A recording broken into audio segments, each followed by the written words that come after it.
మీద చెయ్యి వేసి బొట్టు పెట్టినా, తాళి బొట్టు మెడను కట్టి బొట్టు పెట్టినా, తల మీద చెయ్యి వేసి బొట్టు పెట్టినా, తాళి బొట్టు మెడను కట్టి బొట్టు పెట్టినా, సన్ని కన్ను కొట్టినా సప్ప పట్టు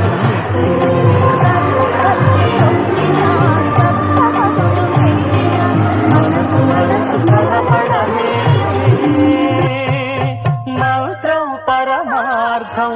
శ్రీరస్తు శుభమస్తు, శ్రీరస్తు శుభమస్తు. శ్రీకారం చుట్టుకుంది పెళ్లి పుస్తకం, ఇక